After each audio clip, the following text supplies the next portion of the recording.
Good evening and welcome. I am Amarachi Ubani. Tonight, President Buhari returns to Nigeria after a one-week visit to Saudi Arabia and Qatar.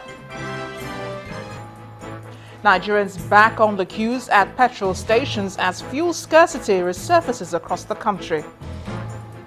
EFCC arraigns Abba Moro over alleged advance fee fraud. The former Minister of Interior pleads not guilty to charges as he's seen off to prison. And migrants smash open a barbed wire fence on the Macedonia-Greece border in a desperate move to reach northern Europe. And on business news tonight, Nigeria's forex reserves dwindle to $27.8 billion as falling oil prices take a toll on the economy.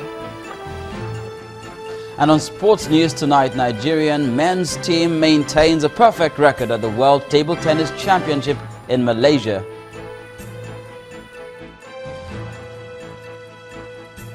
I'm Linda Akibe, and from Abuja, electricity workers protest against liquidation of the PHCN in Abuja.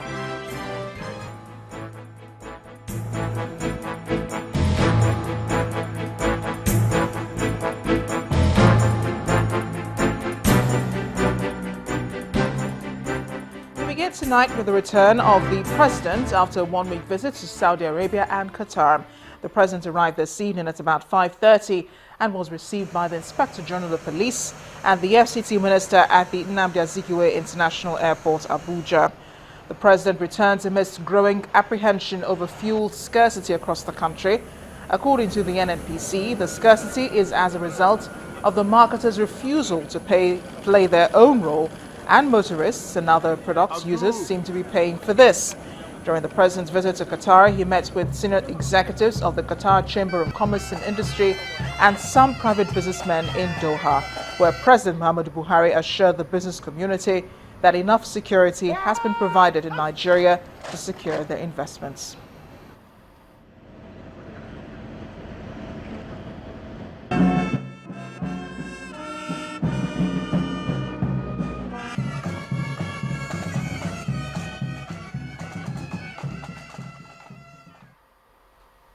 Staying with the fuel situation, the nation appears to be facing another round of non-availability of petroleum products as most service stations visited today by our correspondents only had long queues stretching into kilometers and in most cases without the product. From the south-south to the southwest and then southeast through to the northwest, the situation is the same. Our correspondent Oreoluwa Shunibare reports. The 1956 discovery of oil was deemed to be the beginning of fortunes for Nigeria as the resource placed the country on the world map. But 60 years later, the country is struggling to find its feet on the simplest matters: refining, distribution, and pricing. Issues which remain baffling for a nation that ranks among the top 20 oil-producing countries. All these problems translate into hardship for the end user, who has to spend countless hours at petrol stations. Although the federal government has reduced the price of petrol to 86 naira 50 kobo, the defiance by marketers against this order is a testament that there is more to this than meets the eye. And across the country, it's endless queues and high prices. From Lagos and Ogun in the southwest, we came in around 6 a.m. to queue at the down there you can see, and we don't even know our fate for now. We don't know what is, but we are still hoping. Since morning, we are here since 7 o'clock. So everybody's suffering for this country. Cross River and River State in the south-south. Yeah, we're in this sorry situation because these guys have held us to ransom. All along, for the past 3 days, you've known how tight it's been in Calabar. So once you have one breeder like this one, you just dash down and you hear the price is this amount, you buy it. So we're stuck. Most of the times you cannot even enforce the price yourself. If you had the opportunity, we would have done that. But here we are buying it for 100 naira. Because if you go, this is even better. I hear that downtown there, some people are selling for 120. I've been here all over 6 hours. I didn't take breakfast. I stay here, even though as I stayed that long time ago. I can't even get the fuel. They said that fuel is finished. I don't know what to do, and there's no any single fuel inside my motor. Anambra in the southeast to Kaduna in the northwest. This thing started right from last week. Very hard because since yesterday I followed live Agons. I don't get it. Now I went home. This morning I think say this place go fear for me. That's why I come follow since after 7 up to now. See where I did now. I never reached the one for the petrol station. Whichever direction the compass turns, there appears to be no end in sight to the problem. But the reality is that the frustrations felt by the citizens now should not be made to reach a point of no return. Orolu Ashinibare, Channels Television News. Queues for petrol are back in fuel stations in the Federal Capital Territory, despite the assurance last week by the Nigerian National Petroleum Corporation that additional volumes of petrol have been deployed. Many of the fuel stations have the product for sale, but have to serve a persistently rising number of customers, many of them queuing for over 3 hours. Worried over the frequent recurrence of fuel crisis, residents are asking the federal government to find a lasting solution to the problem.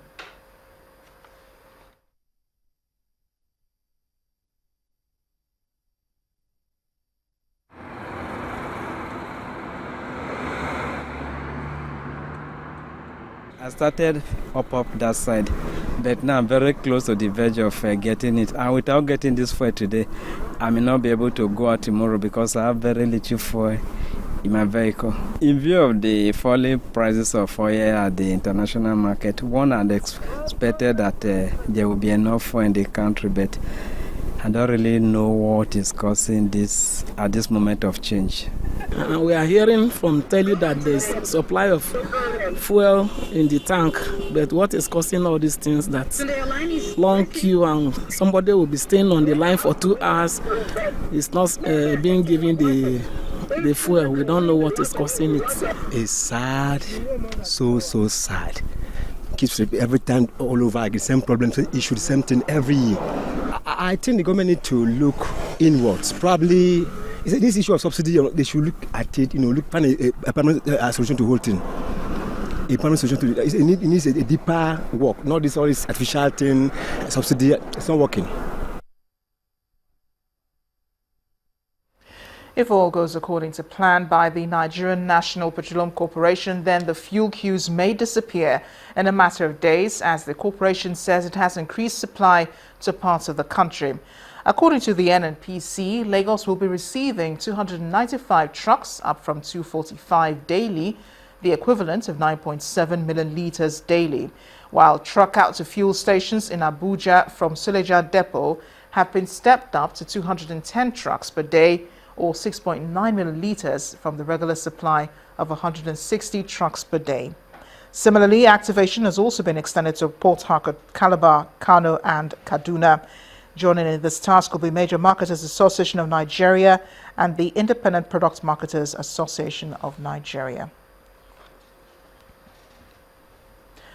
Away from the fuel crisis in the country, Justice Muhammad Idris of the Federal High Court in Lagos could not deliver judgment on the alleged illegal arrest and bribery instituted against the senior advocate of Nigeria, Ricky Tafa. And that's because the accused person made a U-turn as he presented a fresh affidavit before the court. In his earlier affidavit, he had said he donated 225,000 naira to Justice Muhammad Yunusa.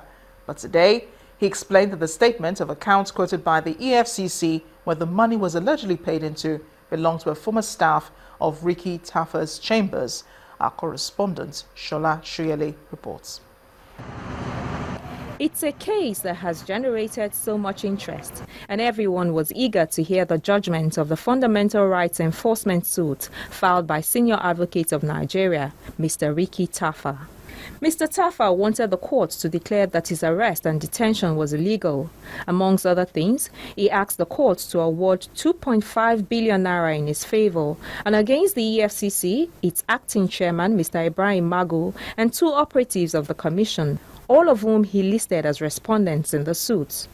But fresh facts brought by the senior advocate stalled the judgment. In a further and better affidavit introducing the fresh facts, a former staff of Mr. Tafa's law firm, one Mohammed Awal Yunusa, who shares similar names with Justice Mohammed Yunusa, claims he owns the account which the senior lawyer paid the sum of 225,000 naira. The EFCC had claimed that Mr. Tafa bribed the judge with the money. But Mr. Tafa, in an earlier affidavit, said the money paid to the judge was a donation by a group of friends to commiserate with him over the loss of his father-in-law. So is the lawyer changing his testimony now? Not at all. What it says is that indeed those who could not attend the burial ceremony of the judge's in-law put the money together. It was way before the case in question arose in court. But what has now happened is that the particular reference to a statement of account by the EFCC as the account of the judge has been discovered not to be true. Mr. Tafa's lawyer also says that it is in the interest and for the advancement of justice that the court allow this fresh evidence for the effectual and effective determination of the suit. But the EFCC says this is an afterthought and an attempt to mislead the court. An applicant who's trying to get an equitable remedy from the court must come with clean hands. We try to show that an attempt to deny obvious affirmance in earlier affidavit concerning Justice Yunusa does not show that the applicant has embraced good faith. Indeed, the EFCC has also told the court that Mr. Tafa, in his extrajudicial statements, consistently put his age at 43 instead of 54. Mr. Tafa's lawyer says this was a mistake which was corrected in the body of the statement he put before the court. Justice Mohammed Idris has listened to all the arguments and fixed March 2nd for his ruling on whether to allow Mr. Tafa SAN adduce fresh facts in the enforcement of his fundamental rights suit pending before the court. Shola Shoyeli, Channels Television News. In part 2 after the break, former Minister of Interior Abba Moro pleads guilty to charges of advance fee fraud and money laundering. Please join us again.